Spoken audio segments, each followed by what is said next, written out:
Welcome to the section about creating the About You part of your resume. This is a really interesting part of your resume because it really allows you to become human to the people who are reading your resume. This is not without controversy, though. If you read through articles on the internet, there's a lot of people who say that using the About space on your resume is wasted real estate. I don't feel that way at all, and I find that my clients don't either. Last time I checked, we were real people hiring real people to do a job. And I feel like if someone throws your resume out because you had an About section on your resume, they're not the type of company you want to work for. I want to work for companies, and I want my clients to work for companies that care about who I am as a human being. I also see the About section as a really valuable space to tell your story. When you're able to tell your story, you become more memorable. And that's what you want. You want to stand out again and be remarkably different than other people, not just marginally better than. And this is a great space to do that in. Because if everyone else just has that list of credentials on their resume and it's more of a data-driven resume, they're going to all look the same. I know from my days of hiring that when I had resumes like that, I had a hard time remembering the difference between these people. But at any time I got a resume that allowed someone's personality to come through, I could remember them much easier. And as a result, I wanted to get to know them even more. And in turn, I think they got more offers from me. So I see it as an all-around important part of our resume. And like I said, a really great place to tell your story. It's also a great place to tell what you've been up to lately. So the normal part of a resume is to look at and kind of have that rear view mirror approach where you're looking at your past credentials. The About section gives you a chance to tell them, hey, I'm out here, I'm a real person and I'm learning new things and I'm interested in the world. So again, it gives you an expansive way to give that much more forward-looking view in your resume. And I think that's really important. When I talk to hiring managers, hands down, that's what they come back to and tell me over and over again, that the current HR process is really broken in the areas that it only takes that look at the rearview mirror. And they want to know why people are changing, why they want a new job, what's interesting them, what do they want going forward. So again, this About section really helps to do this. It also helps individuals who want to bridge careers. It shows a logical path of, okay, today I'm in this, but I've really been passionate about this and I've been studying it for years now, and now I'm ready to take the leap into a new career. And again, gives you a place to create a narrative to show that. And all of this is always all about being memorable, and you want to stand out. So what do you need for a great About section? Well, I've broken it down into a formula that I've found really works for my clients, and I'm going to share that with you now. It comes down to 3 separate sections, and when I talk about it, I'll talk about it as paragraphs, but know that these 3 paragraphs might need to be divided out to be more readable. So you might need to have 5 paragraphs, or you might need to have even 6 paragraphs with almost each sentence being its own thought. It really depends on the message that you're trying to get across. But in general, it's 3 sections and 3 different ideas that you want to get through. So the first section is all about who you are. So this is a little bit similar to your professional statement. You definitely want your voice to come through here. So you want to think about your metaphor before you start writing this and really get grounded in who you are, because you want that clear voice and that clear place of impact to come through. So it's about who you are. What have you been up to lately? What's going on? What kind of a leader are you? What are you passionate about? And what have you done recently around these areas? So it's kind of a little bit of an introduction to you. The second paragraph is all about what's new with you. This is a great chance to talk about what you've been learning. Have you just finished a master's program and are now pursuing a new career? Have you been really passionate about learning in a new area? Have you taken training classes that help you transition?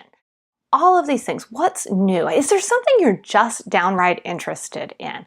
I had one friend who went through this course, and she was all crazy looking at manufacturing in the United States, right? Manufacturing's been going overseas for years, but suddenly it's coming back to the United States, and she's absolutely passionate about being part of that new revolution here. So she took the time and wrote about it in this section, because it's not something she's even doing right now, but it's something she thinks needs to happen in the world.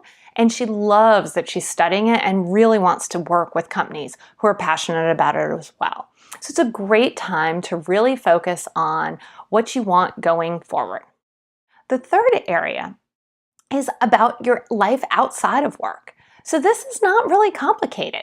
And again, here's a spot where it's a little controversial. You know, some recruiters say, like, we don't want to know that you love mountain climbing.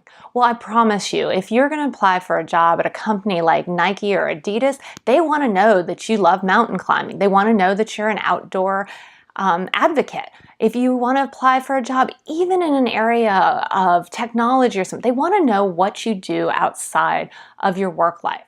You know, these are hard questions for them to ask. You know, they're not supposed to do it, but why not share it? Because again, I have this belief that real people hire real people. I would rather know up front that someone shares interests with me or values with me, and that we would really get along in our work environment. And I would love to know that in their resume and not wait until they've been hired 6 months later and I find out that they're total computer geeks and spend all of their time in front of a screen and I spend all of my time out in nature. You know, we're going to have a harder time connecting. And when you don't connect and you don't have shared values, you're not as happy at work. So one of the things that you're probably feeling right now is like, wow, maybe this will keep me from getting some jobs. That's an interesting point of view. I feel like it may keep you from getting the jobs you wouldn't want. And I want you to save time and energy by allowing companies and you to filter out companies that you don't align with. So this About section is a great area to see if you align with an organization. Again, our goal is a hell yes resume. And for me, a hell yes resume is a resume that someone reads and says, hell yes, this is a person that I want to hire in this role.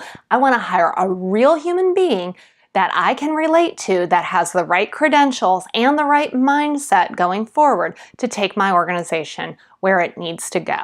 So this About section is helping you build that. In the same sense, I often say, I want a resume to also be a hell no resume. And what I mean by that is not that I don't want you to get a job, by all means. But if you don't align with those values and their vision and their view, you probably don't want to be a part of that organization. I see way too many people who take jobs just because they thought they should do it and they thought they could make it fit, who end up miserable. And the cost there is cost in your career, cost in your self-esteem, and honestly, cost in your pocket long term. Because when you're not happy, you're not going to get the promotions, you're not going to get the bonuses, you're not going to get the rewards that you want. So you want to make sure that you're finding a job that really does align with you. So I want you to take the time and really spend writing this section. Most people take honestly a couple hours to go through it and craft each part of it and what's important to them. So again, going back, you want to look at who you are and what's important today. Again, similar to your professional statements and bringing in that feeling and the emphasis of your voice of impact with metaphor. That area of what's new with you. And what have you been up to and what can you contribute going forward? And then who you are as a real person. Once you get those paragraphs drafted, I highly, highly, highly recommend that you take the time and run it through one of the editing apps. My personal favorite editing app is the Hemingway app. There's a link to that on the worksheet. What I love about that is it helps me to make sure that my sentences are not overly complicated. You know, someone reading a resume wants to go through things pretty darn quick. So big, long run-on sentences that can kind of get twisting and stuff definitely don't work. So the Hemingway app helps me find that any of those things that I have. They help me keep in the right verb tense because it's important. You know, in some of the areas on your resume, you're going to be speaking about the past. But in this particular section, you should be talking about your future and your current situation. So you want to make sure your verb tenses are right. You also want to check for any spelling errors and any grammatical errors. See, even I have a hard time saying that. So you want to check for all of those things. And again, the Hemingway app is awesome for that. The other thing it does is tell you the grade level that you're working with. So you want to make sure to make it simple enough. And I'm not trying to say dumb things down, but you definitely don't want to write this section and sound like a college professor. If it says it's college level writing, you're probably being too technical, too detailed, and the majority of your audience won't be able to read it. Now, if you really are applying for a college professor job, maybe it is a little bit different, but I make up most of us aren't. So you want to be careful. I try to keep it at about an 8th grade level of reading. It makes it really comfortable and fun to read, and it doesn't make the reader think too much. Once you run it through the Hemingway app, I highly recommend that you read it out loud.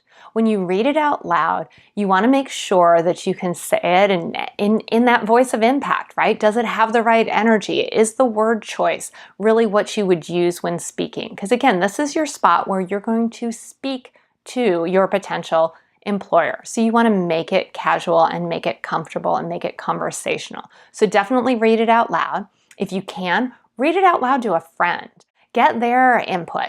Ask them what they hear. Is there anything that they know about you that should be in here? Is there anything that makes you special and again, remarkably different than your competition that you might be missing?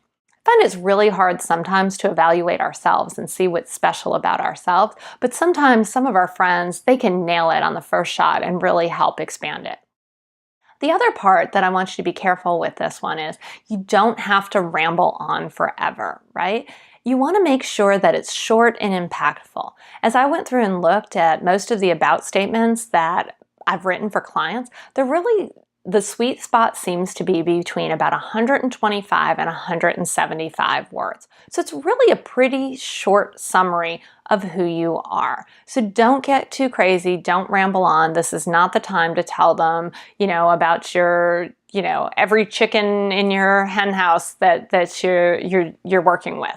It's a time to tell them high level who you are and how you can contribute to an organization and how you're contributing to the world. So working on your about section is a really important part of your resume. You might find it a little daunting, but do take the time, have fun, be yourself, get centered in that metaphor that we've worked on, and really come up with a great statement about you. This is how you're going to be memorable and how you're going to create a hell yes resume.